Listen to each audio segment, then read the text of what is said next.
everyone, welcome to Sums Up. So today we are going to talk about a very interesting topic, that is hyperbolic functions. We math students are very familiar with this term. What is it? It's cos x, or we can call this cos hyperbolic x. But most of us don't know why these functions are called the hyperbolic functions. So for a start, if I say cos hyperbolic function has a brother, it is called sine hyperbolic x. That is just the same thing with a slight difference. Let's learn how to draw the curves of these functions. Look at the expression of cos hyperbolic x. What does it say? It says that add two exponential functions and take their mean. We will do the same thing. We have one exponential function like this, and the other exponential function is e raised to power minus x, which is nothing but just the mirror image of this curve, which is like this. Right. First thing we notice about this figure is a symmetry along the y-axis. Now if we start adding these two curves, what do we actually have? If we start adding the terms on the positive side and start adding the terms on the negative side, now this curve tends to 0, but it actually never approaches to 0. But here the exponential increase is so dominating that the function never becomes 0. Therefore it actually rises exponentially. Right. Similarly, on the negative side, the increase is actually so large that this curve actually doesn't matter if it adds or subtracts. So again, we have an exponential increase. Now this curve seems to be a parabola, but it's not a parabola. Why it's not a parabola? Because the rise is exponential. But here the story doesn't end. Function says to take the mean of these two curves. So when we take the mean, we actually have this curve. Again, this function is rising exponentially both the sides, and this curve is actually of cos hyperbolic x. Now if we talk about the domain of this function, we can see the function is actually defined on all the real numbers. So the domain is real, or we can say it's minus infinity to infinity. Similarly, if we talk about the range, we can see the curve is always attaining a positive value. It's never going negative, but it is always greater than equals to 1. Now as I said, the sine hyperbolic function is just similar to the cos hyperbolic function. How? Let's start drawing this sine hyperbolic functions. What does it say? It says we have two exponential functions like this,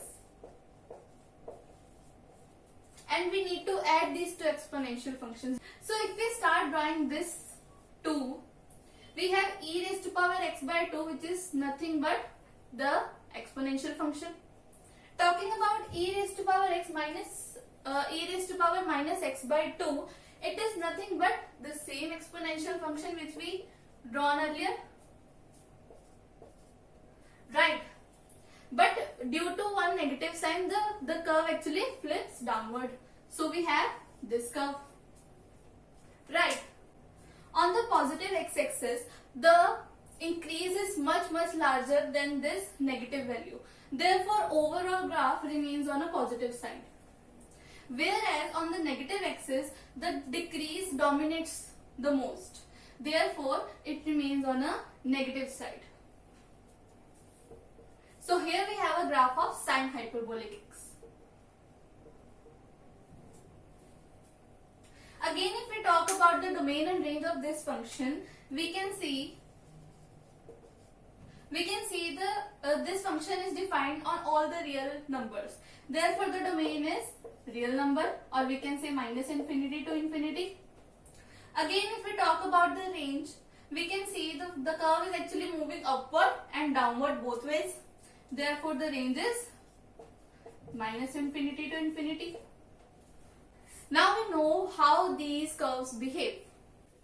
Now talking about the derivatives of these two functions, let's start with the cos hyperbolic x. If I say cos hyperbolic x is equal cos hyperbolic x is e raised to power x plus e minus x by 2. If we take derivative both sides, then we get e raised to power x minus e minus x by 2, which is nothing but sine hyperbolic x itself, right? In a similar manner, if I take the derivative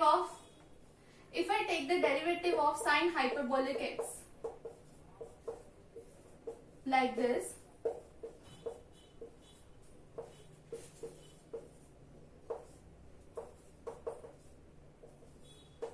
it is nothing but cos hyperbolic x. So isn't it so strange that these two curves are actually derivatives of each other? So let's understand why this happened. If I talk the cos hyperbolic function on the negative x-axis, we can observe that the function is actually decreasing. If the function is actually decreasing, then the slope must be negative. That means the derivative must be negative. If I see here, sine hyperbolic x is also having negative values. Also here the curve is going exponentially downwards, whereas this curve is going exponentially upwards. So that is why when we find the slope of curve on the negative x-axis, it is actually having a negative value, which is just behaving like the sine hyperbolic x. Now if we talk about the positive value, if we talk about the positive x-axis, we can see there is an exponential increase on the positive x-axis, which is just the same as the sine hyperbolic x is experiencing on the positive sides of x-axis. Therefore, when we start finding the slope of this cos hyperbolic function on the positive x-axis, we are actually having the same behavior the sine hyperbolic x is having on the positive x-axis. That is why the derivative of cos hyperbolic x is nothing but the sine hyperbolic x. Similarly, we can understand why the derivative of sine hyperbolic is nothing but cos hyperbolic. If we see on the positive x-axis, the curve is actually rising exponentially, which is just the same as the function rising on the positive x-axis in case of cos hyperbolic x. Here on the negative x-axis of sine hyperbolic x, the function is actually increasing. Therefore, the value must be positive. Value of derivative must be positive. That is, the slope must be positive. And here also we are having a positive value. Here also we are having a positive value. Don't see that this curve is decreasing. Just remember that this function is increasing and the derivative should have a positive value. And if we see the corresponding value of the derivative is always positive. This is what we want. Just because the function is having an exponential decrease, the derivative is also having an exponential behavior on the negative x-axis. But overall, we are actually having a positive value of the derivative in case of sine hyperbolic x. It shows that sine hyperbolic x is always increasing both the ways. That is why it is always having a positive value of derivative. That is why it is always having a positive slope. Now there is another very interesting concept, how these hyperbolic functions behave like the trigonometric functions. Let's find how these hyperbolic functions behave like the trigonometric functions. If I consider a unit circle with center at origin, then the equation of the circle would be nothing but this.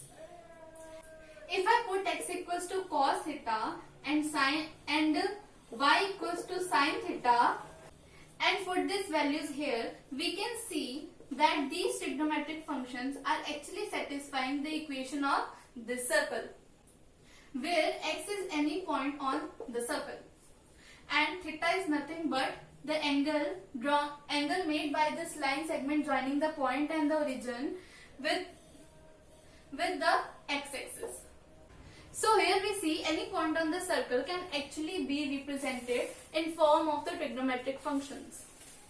Now, similarly, talking about the hyperbolic functions, if I consider a unit hyperbola with center at origin again, then what would be its equation? It would be x square minus y square equals to 1. Now, if I put x equals to cos hyperbolic phi and y equals to sin hyperbolic phi, and we put these values where x comma y is any point on the hyperbola, then substituting these values we will get cos hyperbolic phi minus sin hyperbolic phi square is nothing but 1. You can solve this by putting the values of sin hyperbolic phi and cos hyperbolic phi. It will definitely comes out to be 1. That is this is phi. I'm sorry for this. It is phi.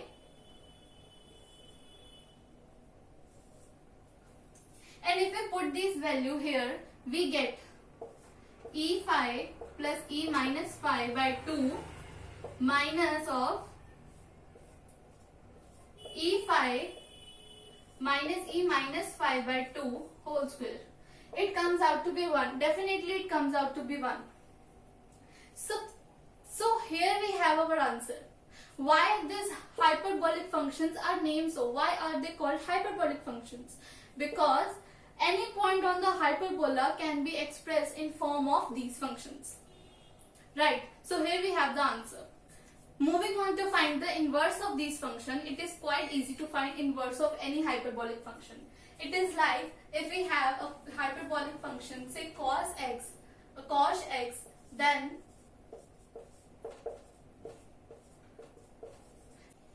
then we just interchange the variables and get the value of y. The value of y represents the inverse function of this hyperbolic function. I tell you how. If I say this, if I swap y with x, then we have this thing. Again, further solving, we get e to y plus 1 equals to 2xey. I think this step is clear to you. And this is nothing but a quadratic equation.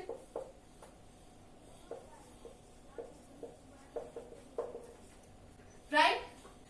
Quadratic equation in e raised to power y.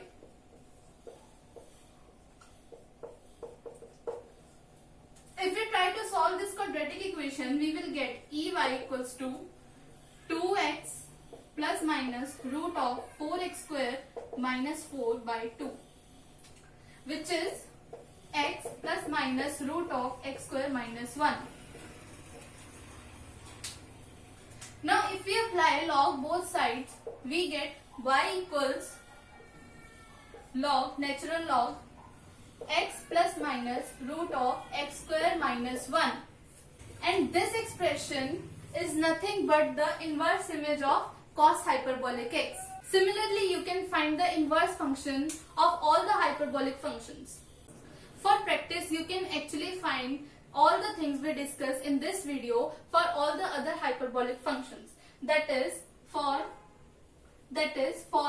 tan hyperbolic x, that is ex minus e minus x by ex plus e minus x.